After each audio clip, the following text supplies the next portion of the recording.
Hair transplant करवाने के बाद कितने दिन तक हम अपने घर के बाहर नहीं जा सकते? अपना काम कितने दिन बाद फिर से शुरू कर सकते हैं? कौन सा खाना खा सकते हैं और कौन सा खाना नहीं खा सकते? कितने दिन तक नहा नहीं सकते या तो कितने दिन तक शैम्पू नहीं कर सकते? ऐसे बहुत सारे क्वेश्चंस एक पेशेंट जो कि हेयर ट्रांसप्लांट कराने के बारे में सोच रहा है उसके दिमाग में चलते रहते हैं। और जो पेशेंट करवा चुका है उसको भी ऐसे क्वेश्चंस को लेकर कई बार डाउट होता है। तो हमारे क्लिनिक में हम हर एक पेशेंट को एक प्रिंट आउट देते हैं जिसमें ये सारी चीज़ें मेंशन्ड होती है कि उनको क्या करना है, कब करना है, कैसे करना है। बट कई सारे पेशेंट्स होते हैं कि जिनको ये उनके क्लिनिक में प्रोवाइड नहीं की जाती या तो उनसे ऐसा मैनुअल मिसप्लेस हो जाता है। तो इस वीडियो में हम इन सारी चीज़ों पर डिस्कस करेंगे कि आपको क्या क्या ध्यान रखना है, कौन सी चीज़ें खानी है, कौन सी चीज़ें अवॉइड करनी है, कब नहा सकते हैं वगैरह वगैरह। तो इस वीडियो में हमारे साथ बनी रहिए। आइए शुरू करते हैं अपना वीडियो। तो सबसे पहले अगर आपने हमारे क्लिनिक से हेयर ट्रांसप्लांटेशन करवाया है तो उसके लिए हम आपको काफ़ी बधाई देते हैं। यहाँ पे हम इस प्रोसीजर को काफ़ी बारीकाई से डेलिकेटली करते हैं ताकि हमारे पेशेंट को बेस्ट रिजल्ट मिले। सर्जरी के बाद आपको कुछ चीज़ों को फॉलो करना है ताकि हमारी जो मेहनत है वो बहुत अच्छा रिजल्ट आपको दे। तो सबसे पहले आपको क्या ध्यान रखना होता है? कुछ इंपॉर्टेंस डेट्स होती है जो आपने समझना है। जैसे कि आपकी सर्जरी मंडे को हो रही है तो वेडनेसडे को जो है वो आपका जो डोनर पार्ट का बैंडेज है वो रिमूव करना होता है और अगले मंडे आपको हैंड वॉश करना होता है। इस 7 दिनों के दौरान आपको कुछ मेडिसिन प्रिस्क्राइब की जाती है, एक स्प्रे बॉटल दी जाती है और कुछ इंस्ट्रक्शंस जो है जो आपको फॉलो करने होते हैं। तो वन बाय वन शुरू करते हैं। सबसे पहले आते हैं मेडिसिन के ऊपर। तो यूजुअली हर एक क्लिनिक में अलग अलग टाइप की मेडिसिन ली जाती है। हमारे यहाँ पे हम बेसिकली 4 टाइप की मेडिसिन देते हैं, जिसमें एक होती है एंटीबायोटिक जो पेशेंट को सुबह शाम खाना खाने के बाद लेनी होती है और वो सर्जरी के दिन से ही शुरू करनी होती है। मतलब कि सर्जरी खत्म होने के बाद जैसे पेशेंट घर जाता है रात से ये मेडिसिन शुरू कर देगा और ये सारी मेडिसिन खाना खाने के बाद लेनी होती है। एंटीबायोटिक देने का पर्पज़ ये होता है कि सर्जरी के बाद अगर पेशेंट कहीं गलती से उसको अपने गंदे हाथों से छू लेता है या वहाँ पे डस्ट वगैरह लगती है, उससे जो इन्फेक्शन का खतरा रहता है वो टोटली अवॉइड हो जाता है।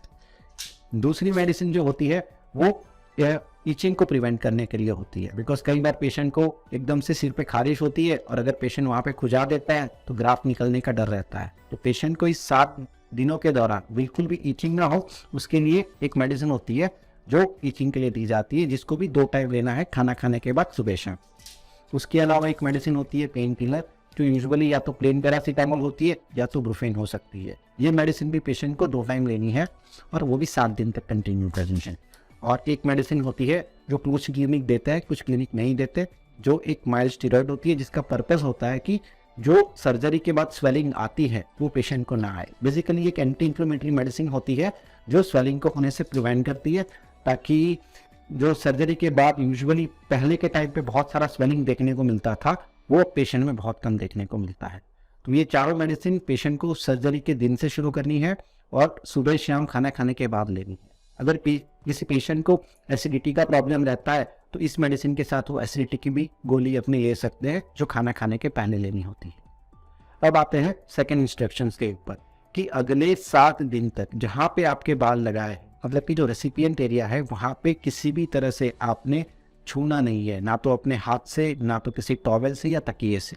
फॉर एग्जाम्पल समझे कि ये पेशेंट है और जिसके आगे के एरिया में हमने ट्रांसप्लांट किया हुआ है, तो जहाँ पे हमने हेयर रूट्स लगाए हैं उसको किसी भी चीज़ के कांटेक्ट में आने से आपने प्रोटेक्ट करना है। अब डे टू डे लाइफ में आप ये कैसे करेंगे वो हम वीडियो में आगे डिस्कस करेंगे। अब आते हैं तीसरी चीज़ के ऊपर जो होती है सलाइन स्प्रे।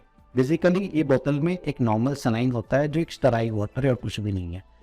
जो पेशेंट ट्रांसप्लांट करवाता है उसको ट्रांसप्लांट होने के बाद उसी दिन से अगले 7 दिन तक जहाँ पे भी इम्प्लांट किया हुआ है, जैसे कि ये रेसिपिएंट एरिया है, तो वहाँ पे हर आधे घंटे में ऐसे स्प्रे करके उसको अच्छे से गीला रखना होता है। तो ये स्प्रे आपको अगले 7 दिन तक करना होता है, या तो जब तक कि आपका हेड वॉश नहीं होता है तब तक करना होता है। ये स्प्रे आपको दिन के दौरान करना होता है।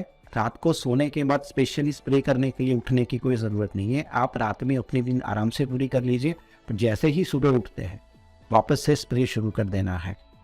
इसका पर्पज़ ये है कि आपका जो इम्प्लांटेड एरिया है वो अच्छे से मॉइस्ट रहे और वहाँ पे जो ग्राफ्ट लगाए हैं वो डिहाइड्रेट ना हो। डिहाइड्रेशन एक रीज़न बनता है कि जिसकी वजह से कई बार लगाए हुए ग्राफ्ट की अच्छी ग्रोथ नहीं होती।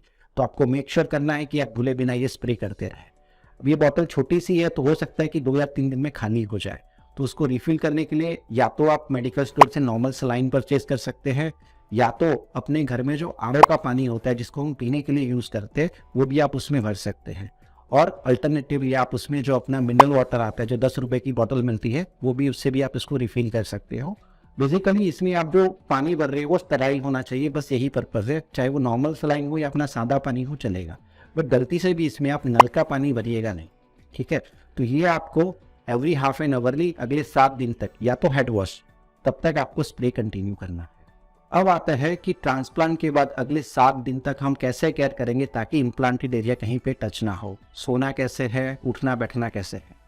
तो सोने के टाइम पे आपको ये ध्यान रखना है कि आप इस तरीके से सोए ताकि आपका जो इम्प्लांटेड एरिया है, मैं फिर से इसको दिखाता हूँ, जो इम्प्लांटेड एरिया है वो कहीं पर भी टच ना हो, ना कि आपके पिलो पे या बेड पे, ठीक है। तो यूजुअली हम पेशेंट को एडवाइस करते हैं कि उनको बिल्कुल सीधा सोना है और जो पिलो लेते हैं वो बहुत ही छोटा सा पिलो लेना है ताकि पेशेंट का जो डोनर एरिया है वो कवर हो पिलो से। डोनर एरिया से लेके नेक या शोल्डर तक वो पिलो जाएगा और पेशेंट बिल्कुल ऐसे सिर रख के सोएगा, ठीक है। तो यहाँ से लेके आप यहाँ तक देखेंगे कि वो सपोर्ट ले सकता है, बट पिलो इसके आगे ऊपर की ओर नहीं जाना चाहिए ताकि जो लगाए हुए बाल है वहाँ पे कुछ भी लगेगा नहीं। अगर मान लो किसी पेशेंट में क्राउन एरिया में सर्जरी हुई है तो उसको सिर इस तरीके से रखना है कि वो थोड़ा सा बेड से ऊपर रहेगा। तो यहाँ पे या तो 2 पिलो रख सकता है या तो पिलो के ऊपर अपने टॉवेल का छोटा सा गड़ी जैसा करके सपोर्ट ले सकता है ताकि ये एरिया जो है वो उसके बेड को टच नहीं करेगा। तो इस पोजीशन में पेशेंट को रात को सोना है। सोने के टाइम पे रात में ऐसे करवट नहीं लेना है, क्योंकि अगर वैसा करेंगे तो साइड में जो बाल लगाए हुए हैं वो अपने बेड के साथ रब होकर निकलने के चांसेस रहते हैं, तो थोड़ा डिफिकल्ट लगेगा। बट 7 दिन पेशेंट को बिल्कुल ही सीधा सोना है। और एक इम्पॉर्टेंट चीज़ जो आएगी कि जैसे ये अपना बेड है तो बेड की जो एज है वहाँ पे पेशेंट को ऐसे सिर रख के सोना है ताकि ये जो पार्ट है वो कहीं पे भी रब नहीं होगा। नॉर्मली क्या होता है कि हम जब सोते हैं तो हमारा जो सिर है वो दीवार की तरफ होता है और पैर जो है वो बेड की खुली साइड पे होते हैं, बट रात में एक्सीडेंटली सिर की हलन चलन होने से वो लगाए हुए ग्राफ्ट वॉल के साथ रब होने का डर रहेगा। तो उसको अवॉइड करने के लिए आप बेड की खुली साइड पे अपना सिर रख के सोइए ताकि कहीं पे भी वो फ्रिक्शन या रब होने का डर आपको नहीं रहेगा। अगर आपको कंबल ओढ़ के सोने की आदत है तो अगले 7 दिन तक आप सिर्फ गले तक कंबल डाल के सोइए, पूरा सिर पे कंबल डालना नहीं है। तो ये हो गया हमको रात को सोने वक्त क्या क्या ध्यान रखना है। अब आता है डे टू डे वर्क कैसे करना है। तो जब भी आप कुछ काम कर रहे हो, जैसे ये लैपटॉप पे काम कर रहे हो या मोबाइल ऑपरेट कर रहे हो, अपने हेड की पोजीशन हो सके उतनी सीधी रख के काम करने की कोशिश करनी है। आगे की तरफ ज़्यादा झुक के काम करना नहीं है, बिकॉज झुकने की वजह से जो आगे का पार्ट है वहाँ पे स्वेलिंग आने के चांसेस रहते हैं। तो आप अपना हेड जितना हो सके उतना सीधा रखिए। फ्री टाइम में आप आराम से ऐसे रिक्लाइन होकर अपने सोफे पे या किसी चेयर पे बैठ सकते हैं जिसमें आपका सिर ऊपर की तरफ रहेगा और आगे आप ज़्यादा झुकोगे नहीं। तो आप इस तरीके से डे टू डे वर्क कर सकते हैं। अब कई पेशेंट को होता है कि हम अपना काम कब से रिज्यूम कर सकते हैं। तो अगर आपका ऑफिस वर्क है, आप एक एसी ऑफिस में या बंद ऑफिस में बैठ के काम करते हो जहाँ पे डस्ट वगैरह होती नहीं है, तो सर्जरी के तीसरे दिन से आप अपना काम शुरू कर सकते हो। बस ध्यान इतना रखना है कि काम करने के दौरान इधर उधर कहीं सिर पर लग ना जाए। और अगर आपका आउटडोर वर्क है, जैसे मार्केटिंग की जॉब है, बाइक पे ज़्यादा घूमना वगैरह होता है, तो आप प्रेफरेबली 5 से 7 दिन जाना अवॉइड करिए। अगर बहुत इंपॉर्टेंट काम है तो ही जाइए, क्योंकि जब हम बाहर निकलते हैं तो बहुत मैक्सिमम चांस होता है कि किसी की भी गलती की वजह से हमारे सिर पे किसी का हाथ लग जाएगा या कुछ लग जाएगा, जिससे लगाए हुए ग्राफ्ट निकलने के चांसेस ज़्यादा रहते हैं। तो मतलब आपका ऑफिस वर्क है तो आप तीसरे दिन से काम शुरू कर सकते हो, और अगर आपका बाहर का काम है तो बेटर है कि आप 7 दिन तक काम अवॉइड करें। अब आते हैं कि नहाना कैसे। कई बार पेशेंट को लगता है कि सर्जरी करा दूंगा तो मैं अगले 7 दिन तक नहा नहीं सकता। ऐसा नहीं है। आप बाल्टी में पानी लेके मग्गे की मदद से गले के नीचे के पार्ट तक आराम से नहा सकते हैं, और अगर आपके घर पे हैंड शावर है तो आप हैंड शावर से भी गले के नीचे नहा सकते हैं। क्या ध्यान रखना है कि आपको सिर के ऊपर अगले 7 दिन तक सीधा पानी डालना नहीं है, चाहे वो शावर से हो या आपके मग्गे से हो, सिर पे आपको 7 दिन तक पानी डालना नहीं। चेहरा धोने के लिए आपको एक बेसिन के सामने खड़ा रहना है जहाँ पे मिरर है, और मिरर में देख के ही आपको अपना चेहरा धोना है। हम अपने पेशेंट में सर्जरी के बाद ये एरिया में एक पिंक कलर की पट्टी लगाता है, जो आप इस फोटो में भी देख सकते हैं। वो बेसिकली एक लाइन है जिसके नीचे पेशेंट अपना चेहरा बड़े आराम से धो सकता है। तो मतलब आप विदाउट एनी हेजिटेशन, कोई भी डर रखे बिना अपना चेहरा आराम से धोइए। और अगर चेहरा धोने के टाइम पे साबुन के या पानी के छींटे सिर के ऊपर उड़ते हैं तो फिर आपको खाली जो स्प्रे दिया है वो उसको अच्छे से स्प्रे मार के क्लीन कर देना है, बट उसको टच नहीं करना, बस इतना ध्यान रखना है। तो ट्रांसप्लांट के बाद नहाना कोई बड़ी प्रॉब्लम नहीं है, आप वो अपना रूटीनली कर सकते हैं। अब पेशेंट को होता है कि मैं क्या खाना खा सकता हूँ और क्या खाना नहीं खा सकता। तो हमारे क्लिनिक का जो प्रोटोकॉल है उसके मुताबिक सर्जरी के बाद आप किसी भी तरह का खाना खा सकते हैं जो हाइजीनिक हो। आपका घर के बना हुआ खाना जैसे दाल रोटी सब्जी चावल वगैरह हो गया, वो आप विदाउट हेजिटेशन खा सकते हैं। अचार वगैरह भी खा सकते हैं, उससे कोई प्रॉब्लम नहीं होती। या अगर आप किसी अच्छे रेस्टोरेंट से पार्सल मंगा रहे हैं तो वो भी खाना आप खा सकते हैं।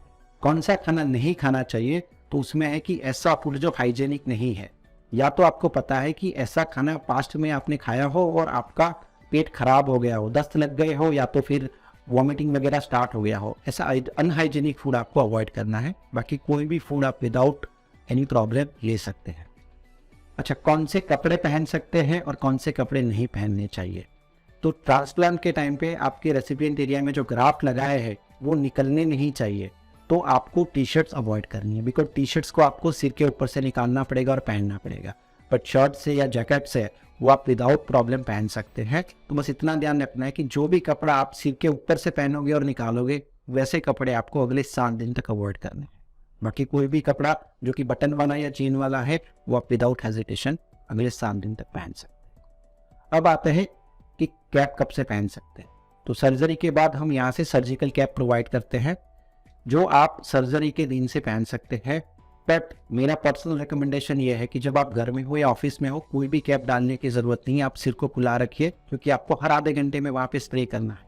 आप बार बार कैप पहनोगे और निकालोगे तो उसमें आपके जो हेयरलाइन के ग्राफ्ट है वो निकलने के चांसेस बहुत ज़्यादा रहते हैं, जिसकी वजह से आपकी हेयरलाइन ख़राब हो सकती है। तो प्रेफरेबली आप कैप पहनना 7 दिन तक अवॉइड करिए। कई लोग पूछते हैं कि वो जो क्रिकेट वाली कैप आती है या जो बेसबॉल वाली कैप आती है वो पहन सकते हैं क्या। तो 7 दिन तक आपको रेसिपिएंट एरिया पे टच नहीं करना है। मतलब आप ऐसी कोई भी कैप अगर पहनोगे तो वहाँ पे टच होगी ही होगी, तो आपको ऐसी कैप्स अवॉइड करनी। ये कैप्स आप 7 दिन के बाद जब आपका हेड वॉश होगा उसके बाद से पहन सकते हैं। और हेलमेट की अगर बात करते हैं तो हेलमेट यूजुअली हम रिकमेंड करते हैं कि आप 15 दिन के बाद पहन सकते हो। और जब भी हेलमेट पहनते हो तो ध्यान रखिए कि एक बड़ा सा रुमाल रखिए जिसको आपको पहले सिर के ऊपर बांधना है और उसके ऊपर हेलमेट पहनना है, और वो रुमाल आपको एवरीडे वॉश करने के लिए डालना है। इसका पर्पज़ ये है कि जब दिन भर हम बाहर होते हैं तो सिर पे पसीना होता है जो हेलमेट के अंदर सरफेस पे लगता है, उसके साथ वहाँ पे धूल वगैरह भी लगती है, वो बार बार हमारे स्काल्प की स्किन के कांटेक्ट में आती रहती है, जिसकी वजह से स्काल्प में लगातार इन्फेक्शन होने के चांसेस हो सकते हैं। तो उसको अवॉइड करने के लिए आप ये कर सकते हो कि जब रुमाल बांधोगे तो सारा पसीना रुमाल के अंदर जाएगा, जिसको आप डेली वॉश कर सकते हो। तो जो पेशेंट ट्रांसप्लांट नहीं भी करवा रहे हैं और अपने खाली स्काल्प को ठीक रखना चाहते हैं, हेल्दी रखना चाहते हैं, वो भी पेशेंट अगर ये हैबिट डालते हैं तो अच्छा है कि हेलमेट पहनने से पहले एक रुमाल बांधे और वो रुमाल डेली का डेली वॉश करने के लिए डालें। अब आते हैं एक्सरसाइज वगैरह पे। तो जो भी एक्सरसाइज अगर आप जिम जा रहे हो या रनिंग वॉकिंग वगैरह कर रहे हो वो प्रेफरेबली आप 7 डेज तक अवॉइड करें। अगर आप प्राणायाम या योगा वगैरह कर रहे हो जो कि बहुत लाइट है तो वो आप 3rd डे से शुरू कर सकते हो। बट अगर योगासन कर रहे हो तो उसमें ऐसे आसन जिसमें आपका सर ज़मीन के कांटेक्ट में आ सकता है वो आपको अवॉइड करने हैं। बट सीधे बैठ के जो भी आसन आप करना चाहो वो आप कर सकते हो, और प्राणायाम ध्यान वगैरह भी आप कर सकते हो। आउटडोर एक्टिविटीज़ जो है वो यूजुअली हम 15 डेज़ के बाद रिकमेंड करते हैं। कई लोग जिम जाते हैं, कई लोग रनिंग करते हैं, कई लोग जॉगिंग वगैरह करते हैं, कुछ लोग स्विमिंग वगैरह भी करते हैं। तो हमने जो मैनुअल दिया है उसमें इन चीज़ों का पूरा मेंशन किया हुआ है। तो उसमें ऐसी एक्टिविटीज़ की जो हम 15 दिन के बाद शुरू कर सकते हैं, उसमें आता है कि आप जॉगिंग हो गया, स्ट्रेचिंग एक्सरसाइज हो गया, जिम वर्कआउट पर light, not with heavy weight, वो सारी एक्टिविटीज़ आप 15 दिन के बाद शुरू कर सकते हैं। और जैसे आप हैवी वेट लिफ्टिंग करते हो, काफ़ी लंबा रनिंग करते हो, और आउटडोर गेम्स जैसे क्रिकेट हो गया, फुटबॉल हो गया, वो काफ़ी एक्सटेंसिवली खेलते हो, वो सारी चीज़ें आप 1 मंथ के बाद स्टार्ट कर सकते हैं। कई लोगों को धूप में कई घंटों तक घूमना होता है, वैसे लोगों को एडवाइस है कि एटलीस्ट पहले महीने तक वो अपने सिर पे कैप डाल के रखे, खुला सिर लेके धूप में बहुत ज़्यादा नहीं घूमे, बिकॉज उसकी वजह से स्किन पे एक तरीके से सन डैमेज होता है और कई बार स्किन रेड भी हो जाती है, जिसको देख के आपको अननेसेसरी डर हो सकता है। तो आप 30 दिन तक या तो 1 महीने तक सर्जरी के बाद जब भी बाहर निकलते हैं और काफ़ी ज़्यादा टाइम तक धूप में रहने वाले हैं तो उस टाइम पे आप अपने सिर पे कैप डालें तो अच्छा रहेगा।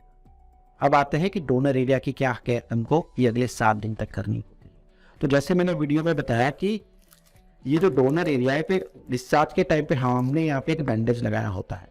ये बैंडेज आपको 3rd डे पे निकालना होता है। मतलब कि अगर आपकी सर्जरी मंडे को हुई है तो आपको वेडनेसडे को निकालना है, अगर आपकी सर्जरी ट्यूसडे को हुई है तो आपको थर्सडे को निकालना है। ये बैंडेज आप खुद घर पे भी निकाल सकते हैं या तो फिर हमारे क्लिनिक पे भी आ सकते हैं। यहाँ पे हम आपका ये बैंडेज रिमूव करके दे देंगे। बैंडेज रिमूव करने के बाद डोनर एरिया को अच्छे से कपड़े से क्लीन करना है और उस पर ऐसी एक एंटीबायोटिक ट्यूब प्रिस्क्राइब करी है जिसको आपको अपने फिंगर टिप से उसी एरिया पे बड़े आराम से लगाना है। ये ट्यूब आपको दिन में 2 बार लगानी है और अगले 5 से 7 दिन तक लगानी होती है। तो ये एक मोटे मोटे प्रिकॉशंस है जो आपको ट्रांसप्लांट करवाने के 7 दिन तक लेने हैं। अब आते हैं हेड वॉश पे। 7वें दिन पे, मतलब कि अगर मंडे को आपकी सर्जरी हुई है तो अगले मंडे को आपका हेड वॉश होगा। किसी पेशेंट में ये दिन वेरी हो सकता है। अगर किसी पेशेंट के काफ़ी पतले बाल हैं, रूट्स काफ़ी वीक होते हैं, तो उसमें वो 7th की जगह पे हम 10th डे पे हैंड वॉश करते हैं।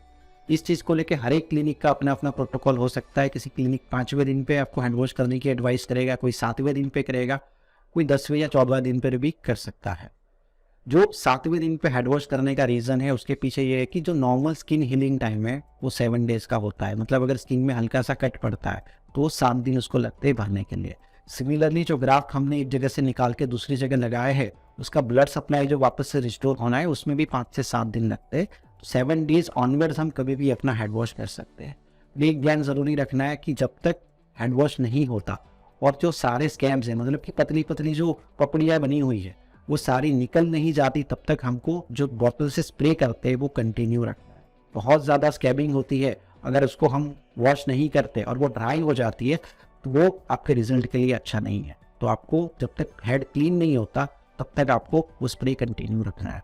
बाजू में आप देख सकते हैं कि हैंड वॉश से पहले वो स्कैब्स कैसे दिखते हैं और हैंड वॉश करने के बाद वो कैसा दिखता है। तो आप देख सकते हैं कि हैंड वॉश के बाद एकदम नॉर्मल स्काल्प नज़र आता है। ऐसा लगता है कि पेशेंट ने कोई सर्जरी कराई नहीं है, खाली उसने ट्रिमिंग करवाया है। तो ये एक निशानी है कि ट्रांसप्लांट बहुत अच्छे से हुआ है। अगर हैंड वॉश के बाद वहाँ पे बहुत सारे बम्प्स वगैरह नज़र आ रहे हैं या तो वहाँ पे एक नेचुरल जो अपीयरेंस आना चाहिए वो अगर वो नहीं आ रहा है तो आप समझिए कि ट्रांसप्लांट उतने अच्छे से नहीं हुआ है। अगर आप हैंड वॉश के लिए हमारे क्लिनिक पे आ रहे हो तो आपको कोई प्रॉब्लम नहीं होगी। बट अगर जैसे मान लो आप किसी आउट सिटी से हो, किसी दूसरे शहर से आते हो, हमारे कई सारे पेशेंट्स जो वो आउट ऑफ इंडिया से आते हैं, वो यूजुअली सर्जरी कराने के दूसरे तीसरे दिन बाद वापस चले जाते हैं। उन लोगों को अगर हैंड वॉश करना है तो हम ये प्रोसीजर यहाँ पे डिस्क्राइब कर रहे हैं कि वो कैसे करना है। तो आपको 8वें दिन पे अपने सिर पे अच्छे से पानी डाल के पूरा सिर गीला करना है। अगले 7 दिन के लिए मैंने मना किया था कि बिल्कुल पानी नहीं डालना है, बस 8वें दिन पे या तो आप पूरा शावर के नीचे खड़े रह जाओ या तो फिर बाल्टी में पानी लेके मग्गे से पूरे सिर पे पानी डाल के अपने सिर को अच्छे से गीला कर दो। फिर आपको एक मेडिकेटेड शैम्पू प्रिस्क्राइब किया होगा और अगर नहीं है तो आप कोई भी अपना बेबी शैम्पू, जैसे जॉनसन बेबी शैम्पू हो गया है तो हिमालय का बेबी शैम्पू हो गया, वो ले सकते हो। आपको उसको हथेली में लेके अच्छे से जाट बनाना है और उसको फिर सिर के ऊपर अप्लाई करना है। एक डेमो आप बाजू में वीडियो चल रहा है उसमें भी देख सकते हो कि जिसमें वो लगाने के बाद आपको हल्के हल्के से अपने हाथों को अपने सिर के ऊपर घुमाना है। डायरेक्शन कैसे रखनी है, ये आप साइड बाय साइड करोगे और उसको आगे की तरफ लाओगे, उसको उल्टा नहीं ले जाना है। जब आप सिर पे हाथ लगाओगे तो आपको फील होगा कि वहाँ पे खुरपुरे से दाने जैसी चीज़ें आपको फील होगी। बिल्कुल डरे बिना आपको बस हल्के हाथों से अपने सिर पे ऐसे ऐसे हाथ घुमाते रहना है और झाग अच्छे से बना के उसको 5 मिनट तक छोड़ दीजिए और अपनी उंगलियां अपने सिर पे हल्के हल्के घुमाते रहिए। उसके बाद सिर डाउन करके आपको ऐसे पानी लेके उसके ऊपर से डालना है और उसको आगे की तरफ हाथ घुमाते जाना है। जैसे जैसे आप हाथ घुमाते जाएंगे तो जो पपड़ियाँ पहले सिर के ऊपर चिपकी हुई थी वो धीरे धीरे निकलना शुरू हो जाएगी। सेम प्रोसीजर आप फिर से रिपीट करिए, ऐसे 2 से 3 बार आप लगा के करिए तो आप नोटिस करोगे कि आपके सिर पे पहले जितनी पपड़ियाँ थी उसमें से ऑलमोस्ट 30-40%, 50% तक पपड़ियाँ निकल जाएगी। अब ये प्रोसीजर आपको अगले 3 दिन तक दिन में सुबह शाम 2 बार करना है। जब हम क्लिनिक में हेड वॉश करते हैं तो हमारे पास काफ़ी एक्सपर्ट स्टाफ है जो आपका हेड वॉश पूरा 1 दिन में कर देता है, जिसमें ग्राफ पे कोई अननेसेसरी पुल नहीं आता। जब आप खुद कर रहे होते हो तो आपको कई बार डर होता है, कई बार ग्राफ निकल जाएंगे, वो डर के मारे आप ठीक से नहीं कर पाते और अगर कोई बहुत ज़्यादा जोर लगाएगा तो वो ग्राफ पूरे निकाल देगा। तो इसलिए आप उसको मतलब स्क्रैप्स को निकालने की जल्दबाजी ना करें, उसको आराम से ऐसे वॉश करिए। अगले 3 दिन में जब आप 2 बार ऐसे वॉश करोगे तो आपके ऑलमोस्ट 99% तक स्कैब्स निकल जाएंगे, और जैसे हमने पहले फोटो में दिखाया था आपका स्कैल्प बिल्कुल वैसे दिखना लगेगा। जब आप हेड वॉश कर रहे होते हो, जो पपड़ियाँ निकल रही होती है, कभी कभी उसके साथ बाल भी चिपके होते हैं, तो उन बालों को देख के आपको डरने की बिल्कुल भी ज़रूरत नहीं है, क्योंकि कई बार क्या होता है कि जो ऊपर का बाल है, जैसे 2 या 3 हेयर वाला ग्राफ्ट होता है, उसमें से एक आधा हेयर कट गया होता है, तो वो हेयर उसके साथ जो लगा होता है वो निकल रहा होता है। और जो आप जो छोटे छोटे ब्लैक दाने दिख रहे हो, वो जो ग्राफ्ट के साथ अटैच स्किन है वो है, उसका अपने रूट्स के साथ या बालों के साथ कुछ भी लेना नहीं है। जो रूट्स है वो आपके स्काल्प की स्किन के अंदर अच्छे से फिक्स हो चुके होते हैं, जो उतनी आसानी से बाहर नहीं आते। तो ये हो गया हमारा हेड वॉश का मेथड। जो पेशेंट्स बाहर रहते हैं उनको अपने हर एक हेड वॉश के बाद हमारे दिए गए व्हाट्सअप नंबर पे अपनी फ़ोटोज़ भेजनी है, ताकि हमारे एंड से आपको पूरा गाइडेंस मिलता रहेगा कि और कितना एफर्ट्स डालने की ज़रूरत है। और जब तक सारे स्कैब्स निकल नहीं जाते, भूले बिना आपको अपना स्प्रे कंटिन्यू है, वो आपके स्कैल्प से स्कैब्स को निकालने में हेल्प करेगा। स्कैल्प जल्दी लूज होंगे और जल्दी निकलेंगे। अब आते हैं कि सर्जरी के बाद कौन सी मेडिसिन लेनी होती है, कब तक लेनी होती है और कैसे लेनी होती है।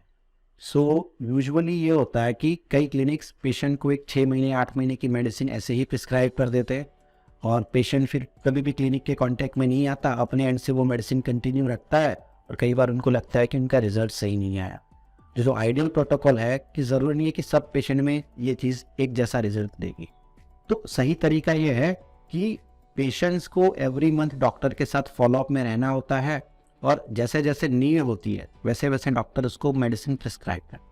जो पेशेंट्स लोकल है वो तो क्लिनिक विजिट कर सकते हैं, पर जो पेशेंट बाहर से, उनके साथ ये दिक्कत आती है।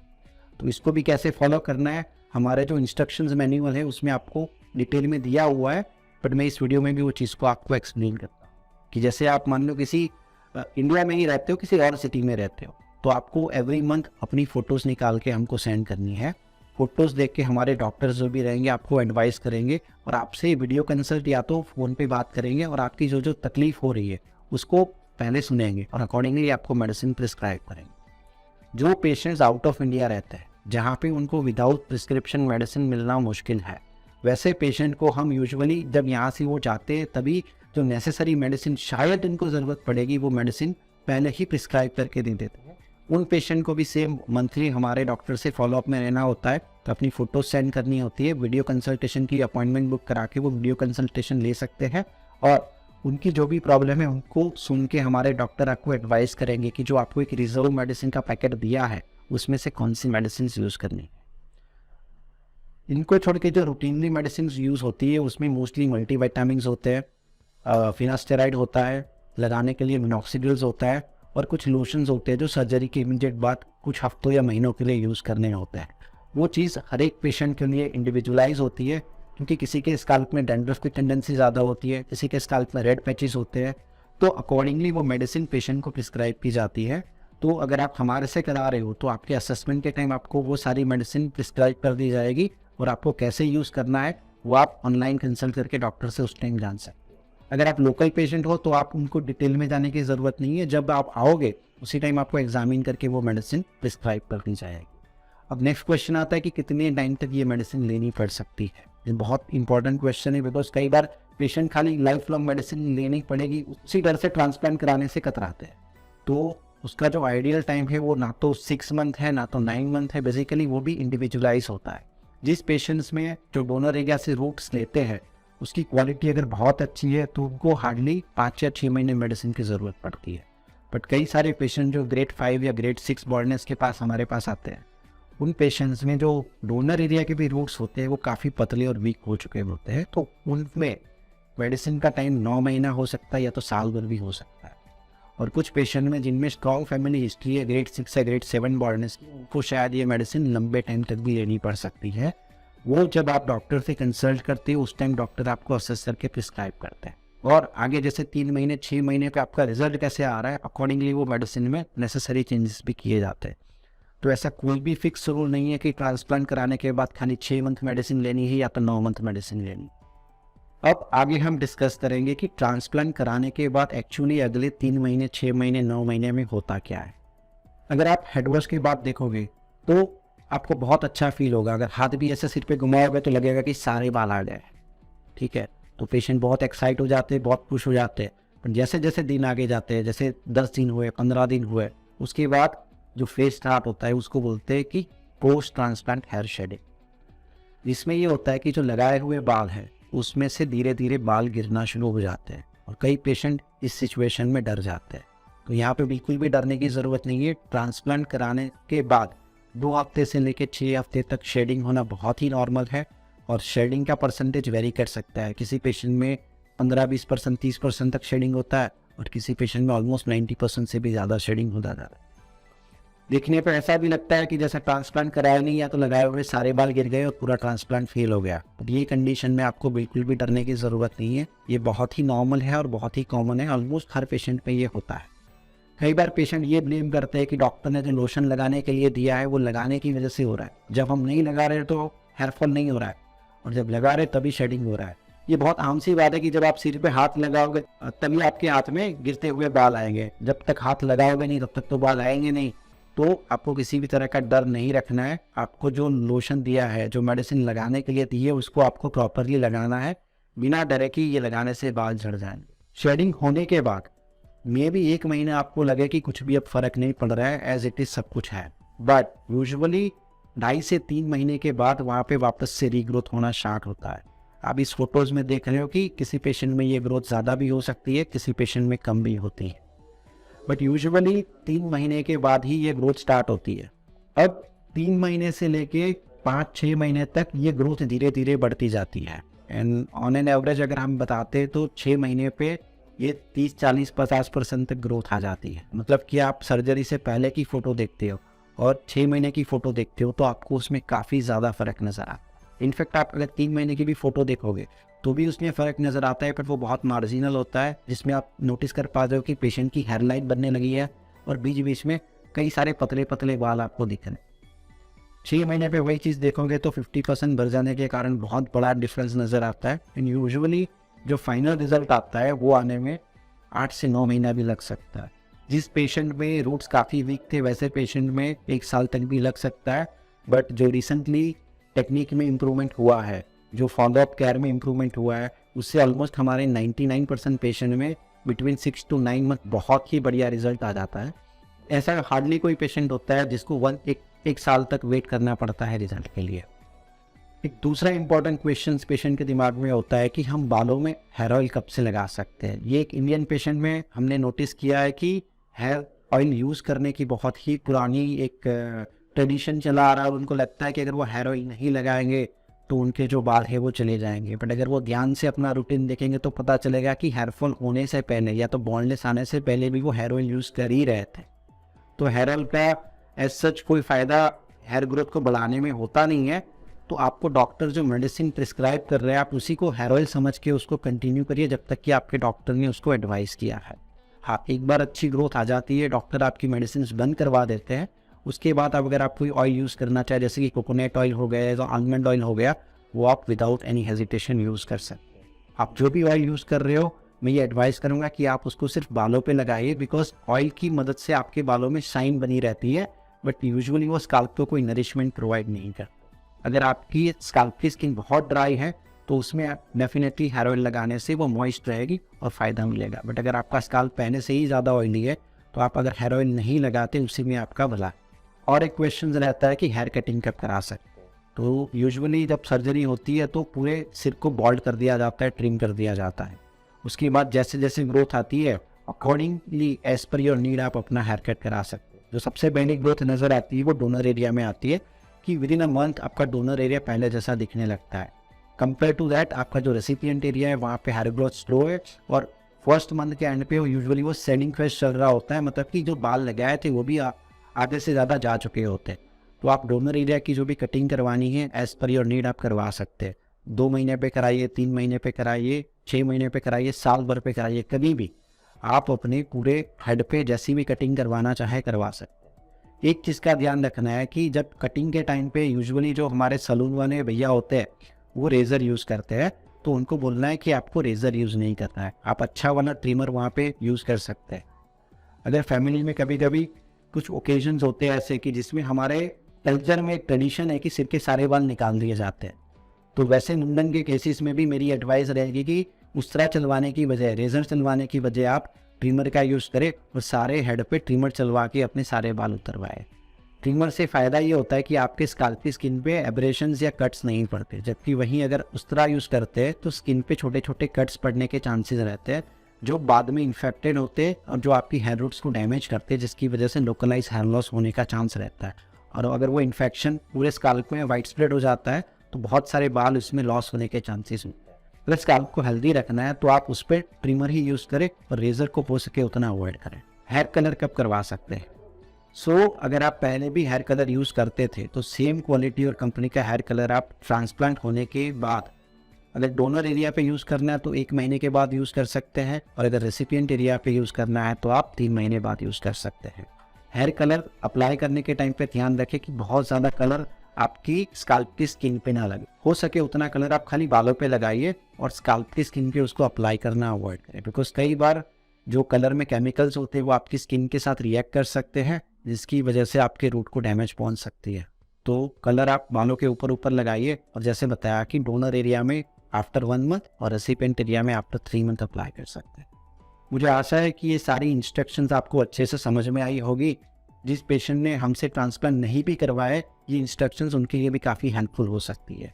अगर आपको ये कंटेंट पसंद आया है तो हमारे इस वीडियो को लाइक करें, और अपने जो भी फ्रेंड्स ट्रांसप्लांट कराने के बारे में सोच रहे या करवा चुके हैं उन तक भी ये वीडियो शेयर करें ताकि ये इन्फॉर्मेशन उन तक पहुँचे। आप हमारे चैनल को सब्सक्राइब भी कर सकते हैं, सब्सक्राइब करने का कोई भी चार्ज नहीं है, तो आप प्लीज़ हमारे चैनल को भी सब्सक्राइब करें, बिकॉज उससे हमको मोटिवेशन मिलता है कि हम ऐसी और वीडियो आप तक लाएं जिससे आपकी हेल्प हो सके। और ये जो हमको सर्जरी के बाद केयर करनी है उसके रिलेटेड और कोई क्वेश्चंस अगर आपको है तो हमारे कमेंट बॉक्स में कमेंट करके भेज दीजिए, हम उस पर भी आपको आंसर करने की कोशिश करेंगे। और अगर टॉपिक अच्छा लगा तो उस पर हम पूरी वीडियो भी बनाएंगे जिससे आप लोगों की हेल्प हो सके। Thank you.